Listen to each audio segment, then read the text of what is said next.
అందరికీ నమస్కారం. నా పేరు జె. రాజశేఖర్. పలమనేరు మండలం, చిత్తూరు జిల్లా. ముఖ్యంగా ఈ సృష్టి అనేది భగవంతుని రూపకల్పన. సృష్టిలో భగవంతుడు అన్ని చోట్ల ఉండలేక తనకు ప్రతిబింబమైన అమ్మను సృష్టించడం జరిగింది. అమ్మ అంటే అంటే అనురాగాన్ని అందించేదిగా, మా అంటే మమకారాన్ని పంచేదిగా. అమ్మ పాత్ర స్త్రీ జాతికే ఒక గొప్ప గర్వకారణం. అటువంటి అమ్మ పాత్రను పోషిస్తున్న ప్రతి ఒక్క స్త్రీకి నా శిరస్సు వంచి పేరు పేరున నా నమస్కారాలను తెలుపుకుంటూ, నేడు నేను ఈరోజు చెప్పబోతున్న ఈ కథను ప్రతి ఒక్క తల్లికి అంకితం ఇవ్వదలిచాను. నేను చెప్తున్న కథ కొత్త కథ ఏం కాదు. మనందరికీ తెలిసిన కథే, మన ఇరుగు పొరుగులో మనం చూసిన కథే. కానీ ఈ కథ మనందరినీ ఆలోచింపజేస్తుంది అనడంలో ఎటువంటి సందేహమూ లేదు. కథలో ముందుకు సాగగా, ఒకానొక కుటుంబంలో ఒకానొక ఉదయాన కొడుకు ఆఫీసుకు వెళ్ళాలనే ఆతృతతో తనకు ఎదురైన తల్లితో ఈ విధంగా అంటున్నాడు. అమ్మా, ఈరోజు సాయంత్రం నేను వచ్చేసరికి నీ వస్తువులు, నీ బట్టలు అన్నీ సర్దుకొని రెడీగా ఉండు అని అన్నాడు. ఆ మాటల్లోని అర్థాన్ని గ్రహించలేక తల్లి అనుమానమైన తన వదనంతో బిడ్డ వంక చూడగా, ఆ అనుమానమైన ముఖాన్ని అర్థం చేసుకున్న ఆ కొడుకు, చూడమ్మా, ఇన్ని రోజులైతే నీ మనవడు ఇక్కడే చదవసాగాడు. నీ మనవడిని చూసుకోవడానికి నువ్వు ఇక్కడే మాతో పాటు ఉన్నావు. ఇప్పుడు నీ మనవడు ఇంజనీరింగ్ చదవడానికి వేరొక ప్రాంతానికి వెళ్తున్నాడు. కాబట్టి నేను మీ కోడలు ఇద్దరూ ఉద్యోగ వేటలో నిన్ను మర్చిపోయి నిన్ను సరిగా చూసుకోలేమేమో. కాబట్టి నిన్ను ఈరోజు సాయంత్రం వృద్ధాశ్రమంలో చేర్పించి నేను మీ కోడలు ఎలాగో ఒకలాగా మా జీవనాన్ని గడపాలి అనేసి అనుకుంటున్నాము అని ఆ ప్రశ్నకు బదులిచ్చాడు ఆ కొడుకు. తనను అంతగా ప్రేమించిన ఆ కొడుకు అటువంటి మాటలు మాట్లాడడం చూసిన ఆ తల్లి నిజంగా బరువైన హృదయంతో మాట్లాడకుండా లోనికి వెళ్ళిపోయింది. ఏం చేయాలో దిక్కుతోచని స్థితిలో ఆ కొడుకే ఆ విధంగా అన్నాక ఏ తల్లి అయితే ఆత్మాభిమానాన్ని చంపుకొని ఇంకా అక్కడే ఉండగలదండి. కాబట్టి ఆ అమ్మ సాయంత్రం ఆ కొడుకు కోడలు వచ్చే సమయానికి తన వస్తువులన్నిటినీ సర్దుకోవాలి అని నిశ్చయించుకుంది. కానీ సర్దుకోవడానికి ఏముందండి? చిరిగిపోయిన 3 కాటన్ చీరలు, నిత్యం కొలిచే ఆ శ్రీరామచంద్రుని పటం, ఇది తప్ప తన ఆస్తి పాస్తులు ఏమీ లేవండి. చివరకు ఒక చిన్న సంచిని తీసుకొని ఆ దేవుని పటాన్ని మరియు ఆ చిరిగిపోయిన కాటన్ చీరలను వేసుకొని సాయంత్రం ఆ కొడుకు కోడలు వచ్చేసరికి రెడీగా ఉందండి మన అమ్మ. వచ్చి రాగానే గుమ్మం దగ్గర కోడలు తన భర్తతో ఈ విధంగా అంటుందండి. ఏమండాయి, మీ అమ్మగారిని ఆ ఓల్డ్ ఏజ్ హోమ్లో పడేసి సాయంత్రం తొందరగా ఇంటికి వచ్చేయండి. నేను మా ఫ్రెండు పిలిచిందని పార్టీకి వెళ్ళాలి, మీరు కూడా నాతో పాటు రండి అని తన భర్తతో చెప్పింది ఆ కోడలు. ఆ మాటలకు మాట్లాడకుండా ఆ కొడుకు కూడా, సరే డియర్, మా అమ్మని వదిలిపెట్టేసి వచ్చేస్తాను, నువ్వు రెడీగా ఉండు అని చెప్పాడు. ఎంతైనా కొడుకు కోడలు కదండి, వదిలిపెట్టి వెళ్ళాలంటే చాలా బాధేసింది అమ్మకు. కానీ తప్పనిసరి పరిస్థితిలో తన కోడల వద్దకు వెళ్ళి, చూడమ్మా, ఏదైనా సందర్భంలో ఏదైనా తప్పుగా నీ దగ్గర ప్రవర్తించింటే దయచేసి నన్ను క్షమించమ్మా అంటూ కన్నీరు కార్చింది. నువ్వు నా బిడ్డ సంతోషంగా ఉండండమ్మా అని దీవించింది. ఆ మాటలు విన్న ఆ కోడలు, ఆ పండత్తయ్య మీ మొసలి కన్నీరు, చిన్నప్పటి నుండి మీ కొడుకుని ఎలా పెంచారో నాకు తెలీదా? మీ కొడుకుని మీ వల్లనే ఈ విధంగా నాశనంగా పెంచారు, మీ వల్లనే మీ కొడుకు ఈ విధంగా తయారయ్యాడు అనేసి ఈసడించుకుంది. ఆ మాటలు విన్న ఆ కొడుకు, అవును డియర్, నిజమే, చిన్నప్పటి నుంచి మా అమ్మ నాకేది కొనిచ్చేదే కాదు, నాకు అస్సలు డబ్బులే ఇచ్చేది కాదు. ఆఖరికి నేను బర్త్డేకి మా కేక్ కోస్తామ్మా అనేసి అంటే కూడా, ఆహా వద్దు, ₹1 చాక్లెట్ ఇవ్వు చాలు అనేసి అనేదే కానీ నా ఖర్చులకు ఎప్పుడూ డబ్బులు ఇవ్వలేదు. ఇంకా మా పిన్ని బాబాయిలకు పూర్తిగా తన వద్ద ఉన్న డబ్బులంతా ఎత్తిచ్చేదే కానీ నా గురించి పట్టించుకునేదే కాదు అని ఆ కొడుకు వాళ్ళ భార్యకు వంతు పాడడం ఆ తల్లిని మరింత బాధించసాగింది. తన ఇంటి వద్ద వచ్చి ఆగిన ఆ ఆటోలో ఇంకా ఎక్కి కూర్చున్న ఆ అమ్మ ఆ ఆటోలో ఉన్న ఆ రేర్ గ్లాస్ని చూస్తూ తన గతాన్ని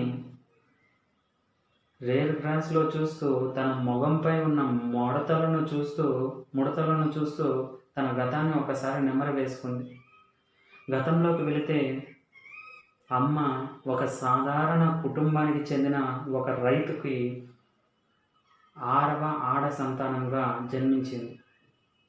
పాపం ఆ రైతు మాత్రం ఏం చేయగలడండి? 5 మంది పెళ్ళిళ్ళు చేసిన తర్వాత చిన్నదైన అమ్మ పెళ్ళి చేయాలంటే చాలా కష్టంగా దోచింది. కానీ ఎట్టకేలకు ఎవరో ఒక మహానుభావుడు తనను వచ్చి పెళ్లి చేసుకోవడం నిజంగా పూర్వ సుకృతంగా భావించిందండి మన అమ్మ. నిజంగా చెప్పాలంటే అది తనకు ఒక అదృష్టంగా భావించింది. కానీ ఇంటికి వెళ్ళాక, అంటే అత్తగారింటికి వెళ్ళాక అందరూ ఇంట్లోలాగా అత్తగారి పోరు ఇంతింత కాదయ్యా, అంటే తాను ఎటువంటి కట్న కానుకలు తేలేదని అత్తగారు రోజు శాపనార్థాలు పెట్టేదండి. పాపం ఇంత బాధపడుతున్నప్పటికీ కూడా అమ్మ ఏనాడు బాధపడేది కాదు. ఎంతో ఆనందంగా తన ఇంటి పనులన్నిటినీ సరిచేసుకునేది. తన భర్త ఒక సాధారణ ఉద్యోగి, ప్రభుత్వ ఉద్యోగి. చాలని జీతం తెచ్చి పూర్తిగా తన అన్నదమ్ములు, అక్క చెల్లెళ్ళు మరియు అమ్మను అంటే పోషించేది ఒకడు, కూర్చొని తినేవారు కొండంత. పాపం ఆ చాలని జీవితంతో సంసారాన్ని నెట్టుకొని వస్తూ ఉండేవాడు. పాపం ఇంత కష్టపడుతున్నా తన శ్రమను ఎవ్వరు గుర్తించేవారు కాదండి. అయినప్పటికీ కూడా ఏ రోజు అలు పెరగకుండా తన జీవనాన్ని కొనసాగిస్తూ ఉండేవాడు ఆ భర్త. చివరకు ఒకానొక రోజు వీరి అంటే ఆ భర్త యొక్క అక్క చెల్లెళ్ళు మరియు అన్నదమ్ములు ఎవరైతే ఉన్నారో వారు ఒక సర్టెన్ ఏజ్ వచ్చి వారందరూ తమ జీవితాల్లో సెటిల్ అయిపోయిన తర్వాత పాపం ఆ తండ్రినే పట్టించుకోలేదండి. చివరికి ఆ కొడుకు కూడా ఒక మాట అన్నాడు ఒకరోజు. ఏమన్నాడంటే, నాన్న, అవసరానికి డబ్బులు ఇవ్వలేని తండ్రి నువ్వేం తండ్రివయ్యా? నీలాంటి వాళ్ళు కొడుకుల్ని కనరాదు, అంటే బిడ్డలనే కనరాదు అని ఆ రోజు నిందించడం జరిగింది. ఆ మాటలకు తండ్రి మనసు గాయపడింది. ఆ రోజు రాత్రి పాపం ఎంతో బాధతో తన భార్య వద్ద జరిగిన విషయాన్ని చెప్పి బాధపడ్డాడు. కానీ అమ్మ మనసు ఆ పాటికే రాయి అయిపోయిందండి. పాపం తన భర్త వచ్చి ఎంతో బాధపడుతున్నప్పటికీ కూడా ఎంత బాధపడుతున్నప్పటికీ కూడా తాను తన భర్తని ఓదార్చలేదు.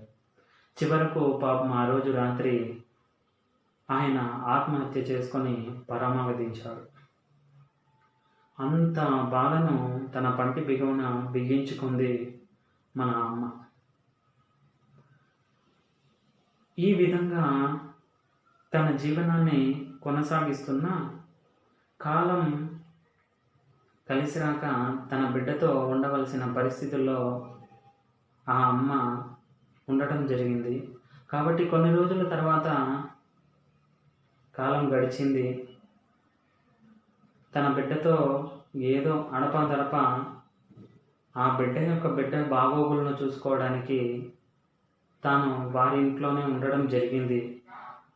కానీ ప్రస్తుతానికి నవమాసాలు మోసి కని పెంచిన ఆ తల్లి ఒకానొక సమయంలో ఆ బిడ్డ కాలితో కడుపును తన్నుతున్నప్పటికీ కూడా, తనకు బరువు అయినప్పటికీ కూడా ఆ బరువును దించుకోకూడదు, బిడ్డే కదా నన్ను తంతుంది అని ఆనందపడేదే కానీ ఏనాడు ఆ బరువును దించుకోవాలి అనేసి అనుకోలేదు.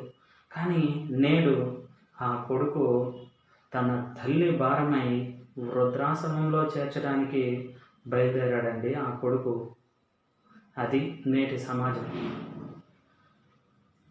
నిజం చెప్పాలంటే ఇలాంటి కొడుకులు చాలామంది మన సమాజంలో మనం చుట్టూరా చూస్తూనే ఉన్నాం. సరే, ఆ విషయం అటు ఉంచితే, సడన్గా ఆటో బ్రేక్ అనేది పడింది. వృద్ధాశ్రమం రానే వచ్చింది. ఆ తల్లి అడుగు పెట్టాలి అంటే ఆటోలో నుంచి దిగాలి అనే సమయంలో ఇక్కడ ఆటో పక్కనే ఒక మేక ఉన్నిందండి. తల్లి పాపం ఆ ఏజ్లో కళ్ళు సరిగా కనిపించకుండా, కాళ్ళకి చెప్పులు కూడా లేకుండా పాపం అడుగు తీసి కరెక్ట్గా ఆ మేక మీదే పెట్టిందండి. పాపం ఆ మేక మీద పెడతానే తన కాలి నుండి రక్తం స్రవించింది. ఆ సన్నివేశాన్ని చూసి ఎవడైనా మనసు మారుతుందేమో కానీ ఆ కొడుకుకు మాత్రం తన మనసు మారలేదండి. అట్లీస్ట్ పట్టించుకొని కూడా లేదు. ఈ సన్నివేశాన్ని దూరంగా చూస్తున్న ఒకానొక మనిషి పరిగెత్తుకుంటూ వచ్చి, అమ్మ మీరేమిటమ్మా ఇక్కడ పడి ఉన్నారు అనేసి తనను పైకి లేవదీశారు. పైకి లేవదీసి, నేనెవరో మీకు తెలియకపోవచ్చమ్మా, కానీ మీరు నాకు చాలా బాగా తెలుసు.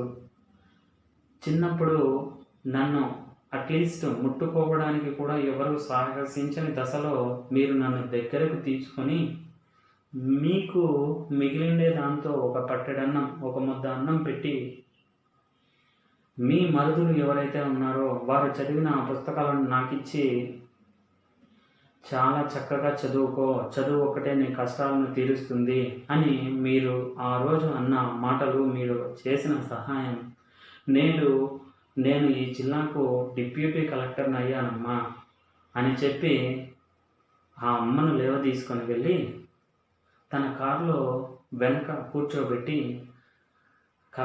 డిప్యూటీ కలెక్టర్ వారి భార్య ఎవరైతే ఉన్నారో ఆ రక్తం కారుతున్న దానికి బ్యాండేజ్ కడుతూ ఉండు అని చెప్పి తాను ఆ కొడుకు వద్దకు వచ్చి ఆగాడు.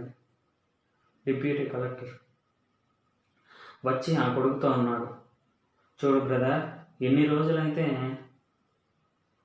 అమ్మను ఏదో మీరు చూసుకుంటున్నారు అని నేను ఊరుకున్నాను. మీ కుటుంబంలో జరిగే ప్రతి విషయం నాకు తెలుసు. నువ్వు దొంగచాటుగా మీ అమ్మగారికి రావాల్సిన పెన్షన్ డబ్బుల్ని కూడా ఏ విధంగా తీసుకుంటున్నావో నాకు తెలుసు.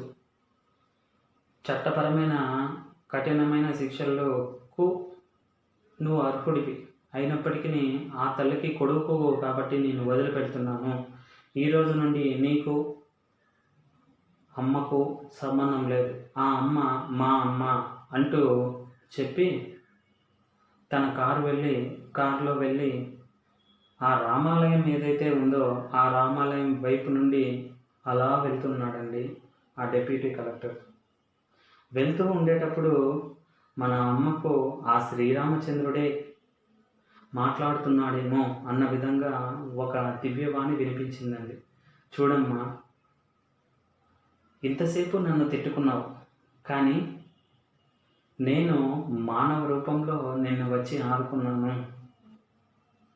నిజమేనండి, దైవం మానుష్య రూపేణ అంటే దేవుడు ఎక్కడో ఉండడండి, మన చుట్టుపక్కలనే మనల్ని కాపాడుతూ మనకు సహాయాన్ని చేస్తూ ఉంటాడు. మనం చేయవలసిందల్లా మనం అతన్ని గమనించడమే. అంటే మనం ఈ కథలో ఏ విధంగా అయితే ఇతరులకు సహాయం చేయాలి అనే భావన ఏదైతే ఉందో ఆ భావనను మనం కూడా అందిపుంచుకోవాలి. కానీ ఈ కథలో ముఖ్య నీతి ఏమిరా అంటే, ఓ మానవుడా, గుర్తుపెట్టుకో, నీ తల్లిదండ్రులు ఎవరైతే ఉన్నారో దయచేసి వారిని సరిగ్గా చూసుకో. నవమాసాలు కని పెంచి నిన్ను ఒక సర్టెన్ స్టేజ్కి డెవలప్ చేసిన మీ తల్లిదండ్రులను వారి ముసలితనానికి వచ్చేసరికి నువ్వు వారికి తల్లిదండ్రులుగా మారి వాళ్లకు సేవ చేసుకుంటే అంతకు మించిన ఆనందం ఇంకొకటి ఉండదు. అంతేగాని మీకు వారు భారమైపోయి వారిని తీసుకొని వెళ్ళి ఓల్డ్ ఏజ్ హోమ్స్లో పెట్టడం చాలా బాధాకరమైన విషయం అండి. కాబట్టి ఖచ్చితంగా మీరు మీ తల్లిదండ్రులకు ఖచ్చితంగా మీరందరూ కూడా ఈ వీడియో చూసిన తర్వాత మీ తల్లిదండ్రులను గౌరవించి వారి పట్ల అత్యంత ప్రేమతో ఉంటారని ప్రార్థిస్తూ భావిస్తూ ఈ అవకాశాన్ని ఇచ్చిన అందరికీ పేరు పేరున నా నమస్కారాలు తెలుపుకుంటూ విరమిస్తున్నాను. అమ్మ ఆనందంగా ఉంటుంది, ఆనందాన్ని పంచుతుంది, ఆనందాన్ని పెంచుతుంది. అటువంటి అమ్మలందరికీ నా నమస్కారాలు తెలుపుకుంటూ విరమిస్తున్నాను. థ్యాంక్ యూ అండి.